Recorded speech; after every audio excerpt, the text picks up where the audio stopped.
This presentation focuses to guide to project management and contract management. I am Sarath Muthugala and I am a fellow member of the Institute of Chartered Accountants of Sri Lanka and work in the government and the private sector for more than 35 years. Although I am qualified in finance and accounting, my core expertise is with the public procurement and contract management. I work as a director procurement in the former National Procurement Agency in Sri Lanka and also subsequently as a senior procurement specialist at the Asian Development Bank, where I gained enormous knowledge on contract management and public procurement. Today, I am presenting the guide to project management and contract management, the document published in the website of the Department of Public Finance under the Ministry of Finance of Sri Lanka. This brief presentation focuses to explain the content of the guide and request the listeners to review the guide for detailed explanation and application. The contract management is an important subject for any country, especially for developing nations. In 2014, with the Asian Development Bank's support and the dedicated technical assistance, which was then managed by me in ADB, a team of local and international consultants commenced the preparation of this guide to project management and contract management and published same in this site of the Department of Public Finance under the Ministry of Finance of the Government of Sri Lanka in 2016. It is important to acknowledge the support extended by Director General, Department of Public Finance under the Ministry of Finance of Sri Lanka in publishing this guide, and also the excellent knowledge sharing initiative taken by Mr.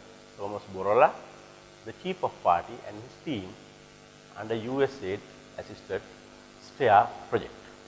Any delay in contract implementation has cost implication on the project, as well as most instances the delay results in depriving the beneficiaries to have the services or facility as planned.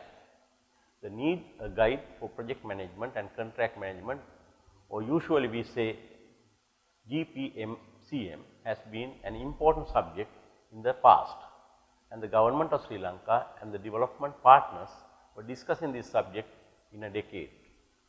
As a result, the GPMCM was developed and published as an official publication under the Department of Public Finance under the Ministry of Finance of Sri Lanka website in 2017, and henceforth all government officers are expected to follow this GPMCM as a guide for contract management purposes.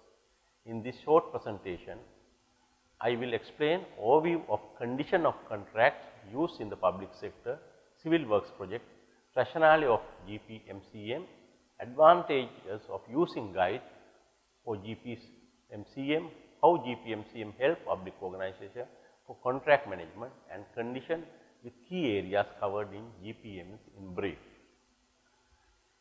Any standard contract document in civil works contract contain, apart from the employer's requirement, mainly information and definition in management of contracts in various and different situations, the process and application of the due procedures in given circumstances with due results and action to be taken, and mode and how the communication required to be carried out in various events and occasions.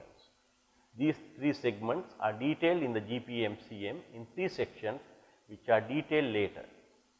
Before I start the process, it is important that I explain in brief the key contracts document used in the government of Sri Lanka, so for civil works contracts.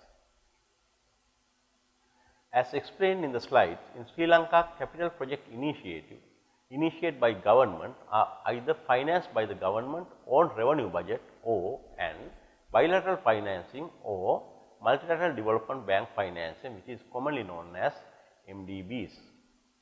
ADB and the World Bank finance project uses several contract documents for various types of civil works contract, and some of them are for civil works contract based on measure and pay and financed by ADB and the World Bank. We call it WB, commonly used FIDIC Pink Book, which is termed as MDB version of the FIDIC Red Book. Secondly, for the plant design and build project uses the condition of contract developed by the Engineers Advanced Association of Japan. Usually, we name them as INA condition of contracts. Thirdly, for works design and build project, we use FIDIC yellow book. For design, build and operate project, MDBs use FIDIC gold book. For turnkey project, the MDBs use FIDIC silver book. For small civil work contract less than $10 million on measure and pay or lump sum contract uses small works document. The gold book is used when the employer does not have knowledge, expertise and competent staff to carry out the operation and maintenance function in certain special projects such as desalination plant and FIDIC EPC turnkey. From the contract, the FIDIC silver book is intended for EPC turnkey projects. Under this form of contract, the contractor assumes responsibility for wider range of risks than the red book and yellow book.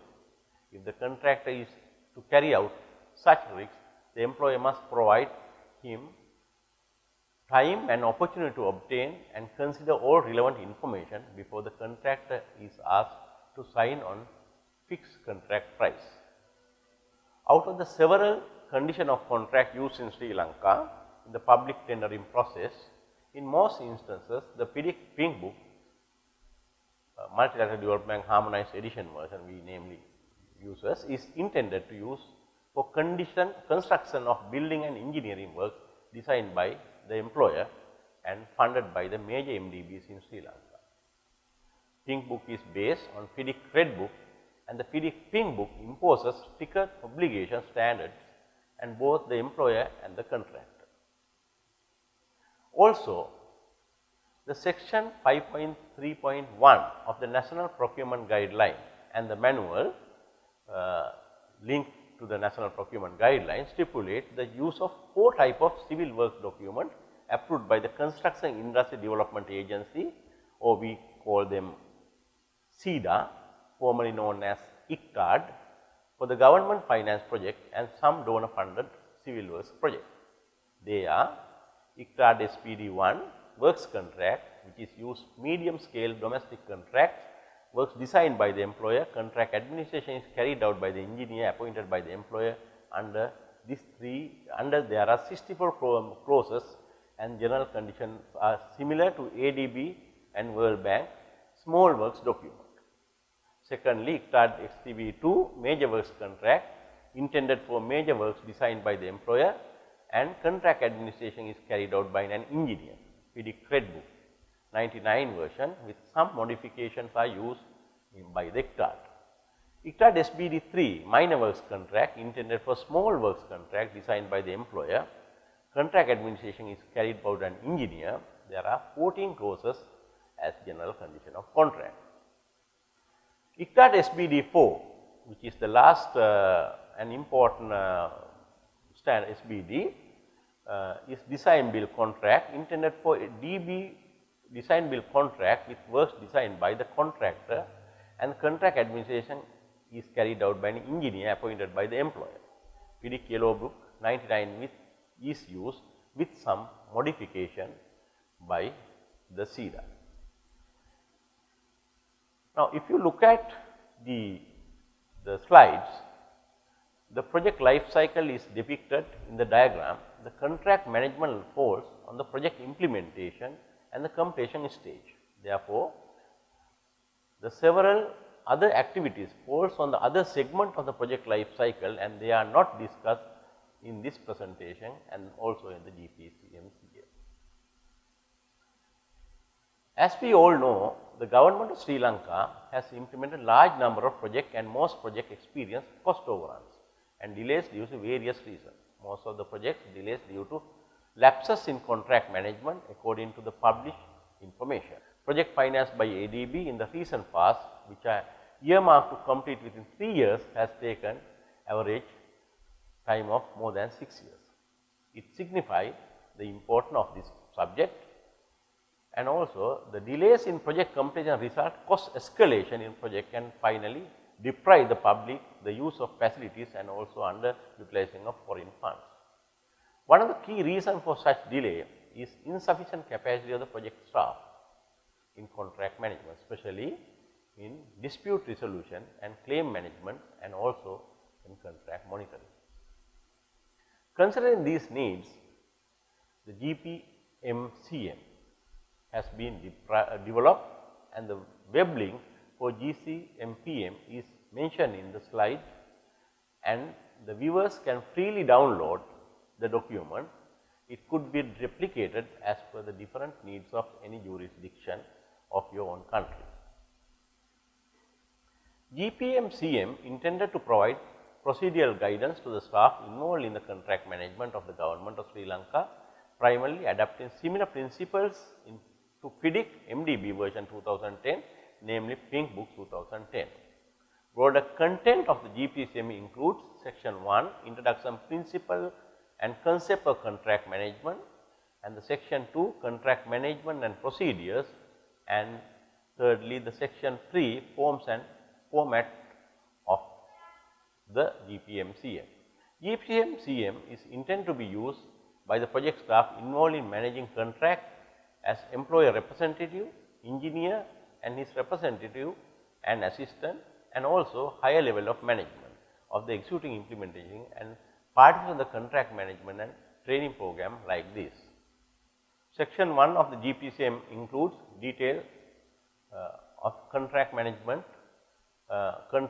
procedures, key principles of contract management activities, letter of acceptance, contract agreement, document considering the contract, commencement of contract, employer financial arrangement, appointment of the engineer, defect notification period, contract performance, contract responsibilities, employees' rights, performance certificates, closing of contract, key contract administration to be performed by the engineer, payment verification by the engineer, and also main responsibilities of the engineer, monitoring performance, payment verification by the engineer, withholding of payments, contract variation management, dispute resolution, maintenance of contract administration files, construction supervision and quality assurance, limitations of engineer's functions, termination of contract, termination by default, force majeure clauses, failure to comply with the notice to correct,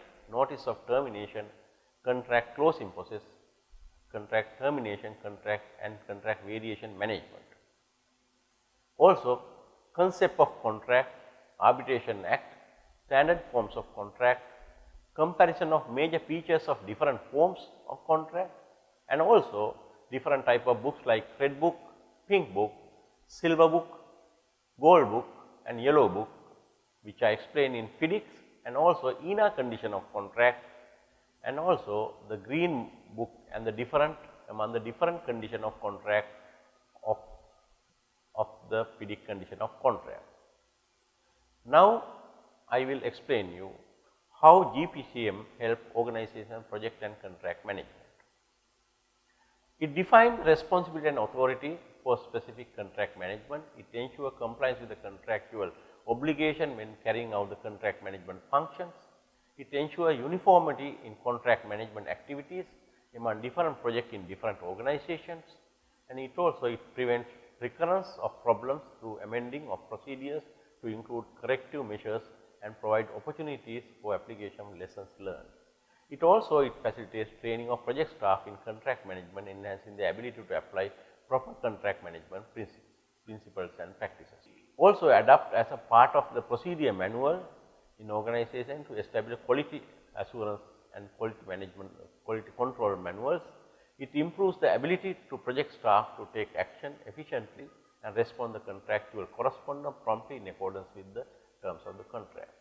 It assists the project staff to safeguard employees' interests and fulfill contractual obligation of the employer, avoiding unnecessary claims, delays and additional costs and disputes. The implementation agency, it helps to implement agency to complete the contract within the time period provided and within the budget allocated and the quality specified. Although this guide is published in the Department of Public Finance under the Ministry of Finance, government staffs are requested to consider this project and contract management guide, and it does not supersede any provision in the signed contract, procurement guideline or any circulars issued by the government institution. This is only applicable for management of infrastructure project undertaken by the government.